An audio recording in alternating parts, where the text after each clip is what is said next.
The Federal and Francis Xavier Engineering College jointly present the Nellai Marathon 2024. This event is powered by Little Flower Public School and NIMS Hospital, Tirunelveli. Run for Health on Sunday, December 29. Entry is free and all are welcome. Ennore அனல் மின் நிலைய விரிவாக்க திட்டத்திற்கு விடுதலை சிறுத்தைகள், நாம் தமிழர், தமிழக வெற்றிக் கழகம், SDPI உள்ளிட்ட கட்சிகள் எதிர்ப்பு தெரிவித்துள்ளன. எண்ணூர் அனல் மின் நிலையத்தில் 660 மெகாவாட் மின் உற்பத்தி விரிவாக்க திட்டத்திற்கு பொதுமக்கள் கருத்து கேட்பு கூட்டம் சென்னை மாவட்ட ஆட்சியர் ரஷ்மி சித்தார்த் ஜெகடே, தமிழ்நாடு மாசு கட்டுப்பாட்டு வாரிய இணை ஆணையர் வாசுதேவன் ஆகியோர் தலைமையில் எர்ணாவூரில் நடைபெற்றது.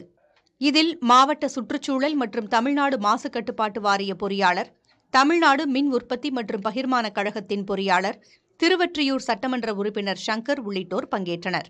தமிழ்நாடு மாசு கட்டுப்பாட்டு வாரிய அதிகாரிகள் அனல் மின் நிலைய விரிவாக்க திட்டத்தை பற்றி விளக்கினர். பொதுமக்களும் கட்சி நிர்வாகிகளும் தங்களின் கருத்துக்களை தெரிவித்தனர். இந்த திட்டத்திற்கு தமிழக வெற்றிக் கழகம், நாம் தமிழர் கட்சி, விடுதலை சிறுத்தைகள் கட்சி, SDPI உள்ளிட்ட கட்சிகள் எதிர்ப்பு தெரிவித்தன. நாம் தமிழர் கட்சி தலைமை ஒருங்கிணைப்பாளர் சீமான் நேரில் வந்து கருத்துக்களை பதிவு செய்தார்.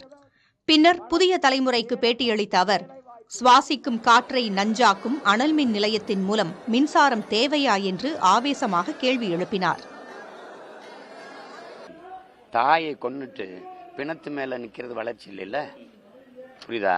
நீங்க வளர்ச்சின்னு எதை கட்டமைக்கிறீங்க? எது வளர்ச்சி? எது வளர்ச்சின்னு இருக்கு? எது வளர்ச்சி? எது வளர்ச்சி சொல்லு? காற்றை விஷமாக்கிட்டு, நிலத்தை நஞ்சாக்கிட்டு, நீரை நஞ்சாக்கிட்டு, உணவை நஞ்சாக்கிட்டு, இது எப்படி வளர்ச்சி ஆகும்?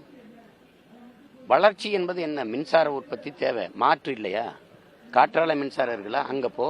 சூரிய ஒளி மின்சாரம் இருக்குல்ல, அங்க போ. கடல் அலை மின்சாரம் இருக்குல்ல, அங்க வா. எந்த கேடாவது இயற்கைக்கு இருக்கா? சுற்றுச்சூழலுக்கு இருக்கா? அங்க வான்னு சொல்லும்போது வராம இருந்துட்டு வளர்ச்சி வளர்ச்சி என்ன வளர்ச்சி? ஒரு பகுதியில ஒரு தொழிற்சாலை வருது அப்படின்னா அந்த பகுதியோட அடிப்படை கட்டமைப்பு, அடிப்படை வேலை வாய்ப்புன்னு ஒண்ணு இருக்கு. இப்ப இந்த தொகுதியோட அடிப்படை வேலை வாய்ப்பு மீன் பிடிக்கிறது தான். இப்ப நீங்க எல்லா கழிவுகளையும் மீன்ல ஆத்துல கலந்துட்டீங்க, எல்லா கழிவுகளையும் கடல்ல கலந்துட்டீங்க. மீன் வளர்ச்சி இல்லாம இப்படி மீனவன் இருப்பான்? வேலை வாய்ப்பு முக்கியம் தான். இருக்கிற வேலை வாய்ப்பு புடிங்கிட்டு வேற வேலை வாய்ப்பு கொடுக்கறது தேவையில்லைல்ல. காற்றினுடைய தரம் ரொம்ப மோசமாக போச்சு, நிலம் நீர் எல்லாமே கெட்டு போச்சு என்று சொல்லக்கூடிய இந்த பகுதியில மக்கள் வாழ முடியாத ஒரு இடமாக இந்த எண்ணூர் பகுதி மாறிட்டு இருக்கு தொடர்ச்சியாக. அதே மாதிரி ஏற்கனவே 3330 மெகாவாட்ஸ் தயாரிக்கக்கூடிய இங்க ஆலை இருக்கு, அனல் மின் நிலையம் இருக்கு. அதற்கப்புறம் இப்போ ஒரு 880க்கான அது ஒப்பந்தம் போடப்பட்டு இருக்கு. இப்ப திரும்பவும் ஒரு 660க்கான மெகாவாட் தயாரிப்பதற்கான அனல் மின் நிலையத்தை கொண்டு வருவது முற்றிலும் இந்த மக்களுக்கு செய்யக்கூடிய ஒரு மிகப்பெரிய ஒரு அநீதி. நலச்சங்கங்கள், சுற்றுச்சூழல் ஆர்வலர்கள், பொதுமக்கள், கிராம மக்கள், தன்னார்வலர்கள் என பலரும் தங்களது கருத்துக்களை பதிவு செய்தனர்.